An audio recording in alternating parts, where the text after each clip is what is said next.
mayor entrada a la célula del potasio es por la alcalosis. El pH aumentado puede generar esto. Esto es de forma compensatoria, porque obviamente, ¿qué va a hacer la célula? Va a sacar los hidrogeniones para tratar de disminuir este pH y para mantener la electroneutralidad de la membrana, lo que hace es meter el potasio y puede producir hipopotasemia. Se dice que por cada 0,1 unidad de aumento de pH desciende 0,4 mil equivalentes de potasio. También tenemos la parálisis periódica hipopotasémica, que es un trastorno neuromuscular bastante raro, en donde se caracteriza por episodios potencialmente mortales de debilidad muscular o parálisis, que puede llegar incluso a afectar los músculos respiratorios. Puede ser tanto hereditario como adquirido. El adquirido se presenta en pacientes con hipertiroidismo y tienen varios desencadenantes, por ejemplo, después del ejercicio o algunos alimentos con carbohidratos, etc. Por último, tenemos el aumento de la producción de células sanguíneas. Toda aquella paciente que tenga un aumento de esta producción, por ejemplo, tiene una anemia megaloblástica y le administramos el tratamiento, vitamina B12, ácido fólico, va a producir muchas células, muchos glóbulos rojos, y estos van a atrapar el potasio y pueden producir una hipopotasemia. Acá entra en juego lo que es la hipopotasemia falsa. Esto hay que tenerlo en cuenta porque en los pacientes con leucemia mieloide aguda, que tienen muchas células, muchos blastos, leucocitos, que son metabólicamente activos, lo que hacen es atrapar ese potasio, y si tomamos una muestra de sangre y no procesamos esa muestra de forma rápida, todas esas células se van a comer el potasio y me va a producir una hipopotasemia falsa. Bueno, otra de las causas, tenemos la mayor pérdida gastrointestinal, que puede ser, por ejemplo, por los vómitos, que generalmente está asociado también a alcalosis metabólica. Esto como tal, la pérdida digestiva no es la que produce la hipopotasemia, sino por pérdidas renales, porque el vómito genera hipovolemia. Y esta hipovolemia activa el sistema renina-angiotensina-aldosterona, que esta aldosterona, como sabemos, a nivel renal, reabsorbe el sodio y excreta el potasio. Por lo tanto, hay pérdida de potasio a este nivel, a nivel renal. Además de que, bueno, por la alcalosis metabólica hay un aumento de bicarbonato en la sangre, que hace que se secrete más a nivel del túbulo colector, que es a donde se secreta el potasio, y como son aniones no reabsorbibles, para mantener esa electroneutralidad a nivel del túbulo, lo que hace es secretar potasio para mantener esa electroneutralidad. También tenemos por diarrea pérdidas más inferiores, que acá sí hay pérdidas como tal de potasio a nivel del tubo digestivo. Esto está asociado a acidosis metabólica hiperclorémica. Por ejemplo, tenemos en adenoma vellosa, bipoma, diarreas crónicas infecciosas. Otras causas, por ejemplo, en preparaciones colónicas por Varex, sobre todo en adultos mayores, y también el síndrome de Gilbert está asociado a pérdidas gastrointestinales de potasio. La otra es la mayor pérdida urinarias, o sea, pérdidas urinarias de potasio. Las causas más frecuentes son los diuréticos, dentro de los cuales el más frecuente son los tiacídicos. También están los del ASA, los inhibidores de la anhidrasa carbónica, que estos, además de su efecto como tal de diurético, que hace que se pierda potasio, generan una depresión de volumen que activan el sistema renina-angiotensina-aldosterona y generan todo lo que ya conocemos que producen disminución del potasio. La segunda es un aumento de la actividad mineral corticoides, por ejemplo, en un paciente con un adenoma suprarrenal productor de aldosterona. Esta producción de aldosterona va a producir, obviamente, la pérdida de potasio con reabsorción de sodio y todo lo que ya les había explicado. El último, los aniones no reabsorbibles, que como ejemplo tenemos el bicarbonato, sulfatos, fosfatos, beta hidroxibutirato en la cetoacidosis diabética. Todo esto, al ser no reabsorbibles a nivel de la nefrona distal, son aniones de carga negativa, aumentan la electronegatividad intraluminal y por lo tanto, para mejorar todo, se secreta potasio, que es positivo. Causas menos frecuentes de pérdidas urinarias está la poliuria, por ejemplo, la polidipsia primaria, también en la acidosis tubular renal, la que es distal tipo 1 y proximal tipo 2. También la hipomagnesemia, Se habla de que un 40% de los pacientes que tienen hipopotasemia también se les asocia a hipomagnesemia, principalmente porque tienen mecanismos similares de pérdidas.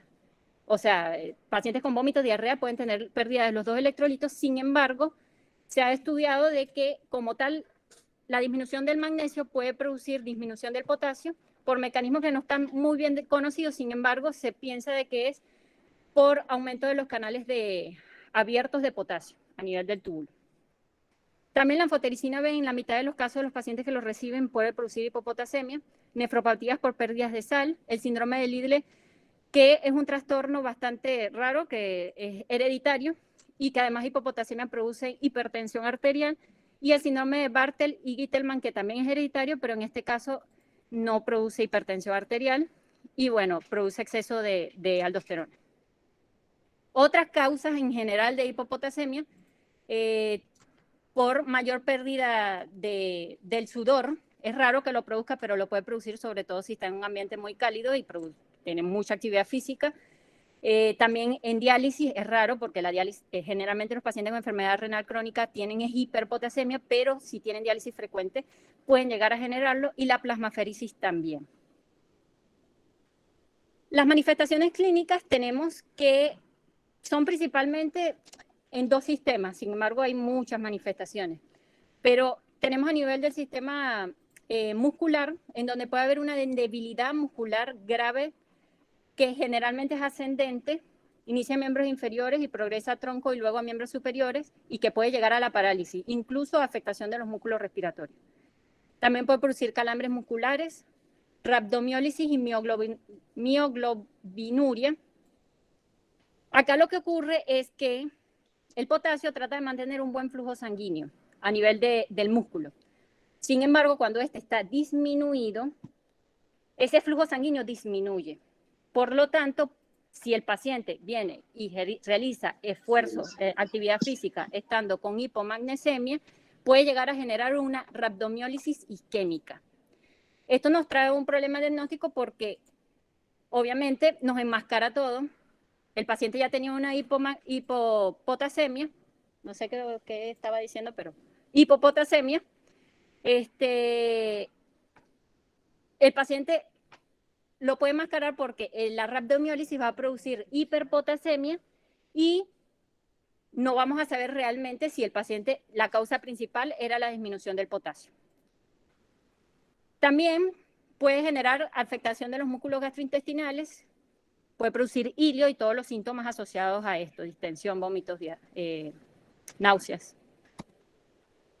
Bueno, otras de las manifestaciones son a nivel cardíaco, puede generar arritmias que pueden ser, por ejemplo, complejo auricular o ventriculares prematuros, bradicardia sinusal, taquicardias auriculares o de la unión paroxística, bloqueos AV, taquicardias o fibrilación ventricular, múltiples arritmias. Incluso si está asociado a hipomagnesemia hay mayor riesgo de torsión de puntas. Hay cambios electrocardiográficos característicos, como es la depresión del segmento ST, disminución de la amplitud de la onda T.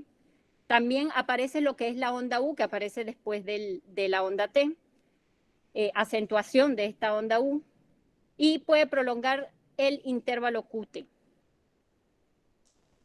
Bueno, en cuanto al diagnóstico y la evaluación de los pacientes que tienen disminución del potasio, obviamente realizar una adecuada anamnesis, realizar estudios de laboratorio que incluye química, no olvidarnos del magnesio, realizar una recolección de potasio en orina en 24 horas. Se habla de que un potasio en 24 horas más de 25 miliequivalentes al día, estamos en presencia de que hay pérdida de potasio a través de la orina. Sin embargo, no en todos los pacientes se le va a poder pedir esto de inicio porque obviamente vienen con síntomas o hay que corregirlos y no nos va a servir del momento. Entonces lo que se hace es una orina aislada y se evalúa lo que es la relación potasio-creatinina, en donde si hay una proporción mayor de 13, estamos hablando de que estamos en presencia de una pérdida renal inadecuada de potasio.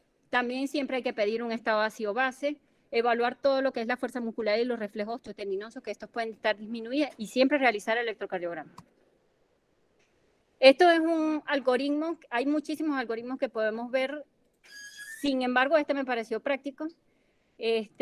podemos ver que acá utiliza lo que es la relación potasio-creatinina en orina aleatoria. Si esta está menor de 13, probablemente la causa sea extrarrenal, ¿sí? Hay que evaluar. Si no tiene alteraciones ácido-base, muy probablemente sea por desplazamiento a nivel del potasio, o sea, de la célula, o si está asociado a acidosis metabólica, puede ser el causante una diarrea. Si por el contrario tenemos esta proporción mayor de 13, estamos ante la presencia de una alcalosis metabólica o una acidosis metabólica. Si es alcalosis, hay que evaluar la presión. Si está alta, podría ser, o sea, hay que evaluar la renina y aldosterona, porque puede ser todas esas causas que ven allí, un adenoma suprarrenal, todos esos que ven allí. Si la presión está baja o normal, hay que evaluar el cloruro en orina. Si el cloruro en orina está bajo, puede ser secundario a vómitos o algún diurético. Y si el cloruro está alto, puede ser diurético, hipomagnesemia, síndrome de Bartel-Gittelman. Y por último, si estamos ante la presencia de una acidosis metabólica, hay que pensar en una acidosis tubular renal. Bueno, eso es toda mi parte. Gracias por la atención. Ahora los voy a dejar con la doctora Diana, que les va a continuar con el tratamiento.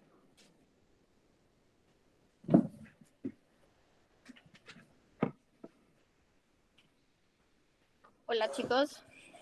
Bueno, entonces, en la hipopotasemia, el objetivo del tratamiento principalmente es prevenir o tratar las complicaciones que son potencialmente mortales, que son aquellas como arritmias, la parálisis, la rhabdomiólisis y la debilidad diafragmática.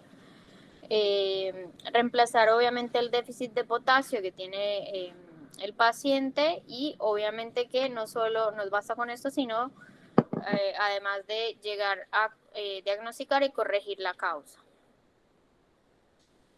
Bien, lo que encontré como en la parte de literatura, lo que siempre dicen es que lo preferible, siempre y cuando se pueda y dependiendo de los niveles, obviamente que lo ideal es que se inicie por vía oral y siempre se haga reposición por vía oral.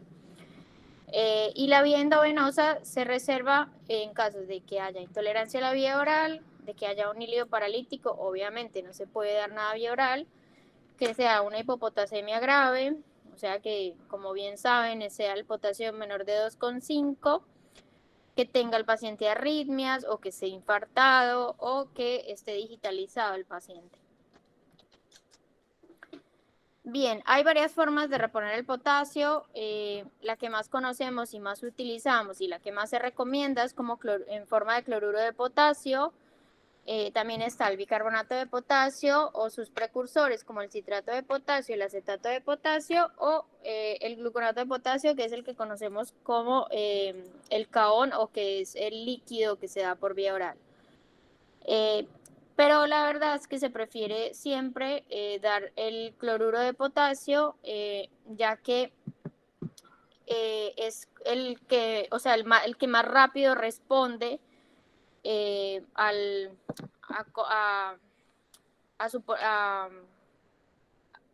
o sea, para poder reponer el déficit, ¿sí?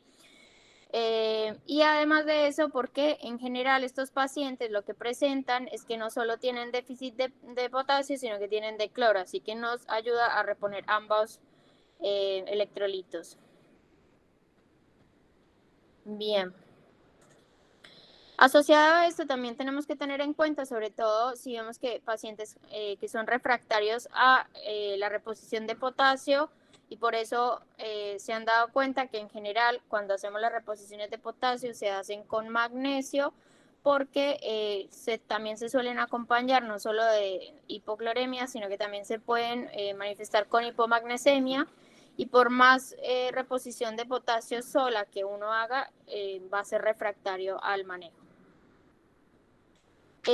Nos sirve también además aumentar la ingesta de alimentos ricos en potasio como las naranjas y los plátanos, pero esto no va a ser suficiente. Obviamente hace parte de la ayuda, pero no va a ser suficiente, ¿sí? Justamente porque en estos alimentos el potasio se da en forma de fosfato de potasio o citrato de potasio, que como habíamos visto no son tan eficaces. Los diuréticos ahorradores de potasio también nos ayudan en pacientes que son perdedores crónicos o que tienen algún factor para perder potasio de manera urinaria. Así que son en realidad coadyuvantes a la terapia, no son los únicos que se utilizan, pero bueno. De ellos tenemos los bloqueadores de los canales de sodio en el túbulo colector cortical, que son la milorida y el triamtereno, y los antagonistas de la aldosterona, como la espironolactona y la eplerenona. Si tenemos entonces una hipopotasemia que sea leve a moderada, lo que tenemos que hacer es que nos podemos fijar, obviamente a veces en la práctica todo esto es difícil, pero la idea es hacerlo de manera, o sea, cuando se pueda en realidad, y hacerlo de manera consciente. Lo que podemos hacer es que si el paciente en el estado ácido base encontramos que tiene una alcalosis metabólica, como por ejemplo cuando es por vómitos, y tiene con una concentración de bicarbonato normal, ahí normalmente lo que utilizamos es el cloruro de potasio, que es el que normalmente conocemos. Y en la acidosis metabólica, que sea por diarrea o acidosis tubular renal, lo que podemos utilizar es bicarbonato de potasio o citrato o acetato de potasio, que nos va a ayudar no solo a corregir el déficit de potasio, sino de los demás electrolitos. Generalmente para la reposición lo que hacemos es iniciar de 10 a 20 milequivalentes de potasio, que lo administramos, esto es por vía oral, 2 a 4 veces al día, según la gravedad de la hipopotasemia. Una cápsula de cloruro de potasio que tenemos acá, que es ahí me quedó mal, pero es de 600 miligramos, cada cápsula tiene 8 milequivalentes, así que pueden ir haciendo más o menos la cuenta. Bueno, y lo otro es que cuando utilizamos la reposición por vía endovenosa, lo que tenemos que tener en cuenta es lo de la solución salina. Se puede colocar en dextrosa, pero la realidad es que se recomienda no hacerlo, porque cuando nosotros utilizamos dextrosa, como han visto, la solución polarizante, por ejemplo, se hace con dextrosa e insulina, y lo que hace es meter el potasio en la célula, entonces nos va a dar un déficit de potasio mayor transitorio, que puede ser posteriormente, o sea, no nos va a colaborar con la reposición, y lo que puede hacer es después hacer un rebote de hipercalemia. Así que lo ideal es utilizar solución salina o Ringer, como prefieran. Igual depende del paciente, ¿no? Bueno, para los pacientes que tienen la hipopotasemia grave, la velocidad máxima recomendada de administración es de 10 a 20 miliequivalentes. Acuérdense que la ampolla que tenemos acá en el sanatorio es de 15 miliequivalentes. O sea, eso quiere decir que se pasa una ampolla por hora por vía periférica. Y como saben bien, esto es más recordatorio que otra cosa, es que las velocidades superiores a 20 milequivalentes son bastante irritantes por las vías periféricas, así que si tienen un déficit que vean que requiere mayor velocidad, como lo que hablábamos antes de los efectos de la hipocalemia cuando está muy baja, lo ideal es ponerle una vía central o ponerle varias vías periféricas. Y la cantidad diaria que no se debe exceder, en todo caso, son de los 200 milequivalentes. Bueno, encontré esta tablita que me pareció bastante buena. Vamos a obviar los niños por obvias razones. Pero bueno, lo que vemos ahí es que en los adultos tenemos la vía periférica y la vía central. La dosis, la velocidad recomendada y la máxima, y la velocidad. Entonces tenemos que en los adultos la recomendada son 40 milequivalentes, pero le podemos pasar hasta 60 milequivalentes en un litro, ¿sí? Y por vía central tenemos desde 80, que es la recomendada, pero le podemos llegar a pasar los 200 milequivalentes, que en realidad sería el total de lo máximo de reponer en 24 horas.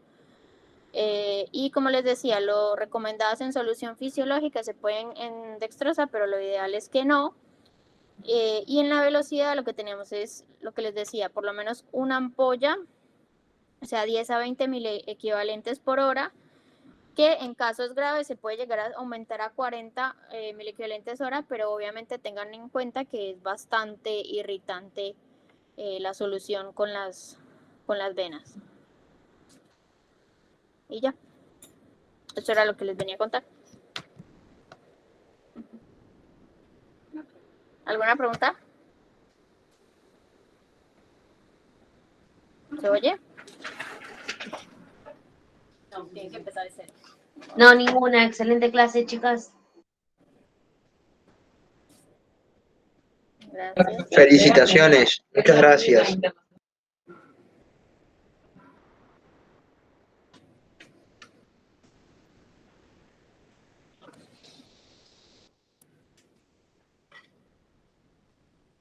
Chicos, ¿nadie tiene ninguna pregunta o algo que preguntar, aclarar?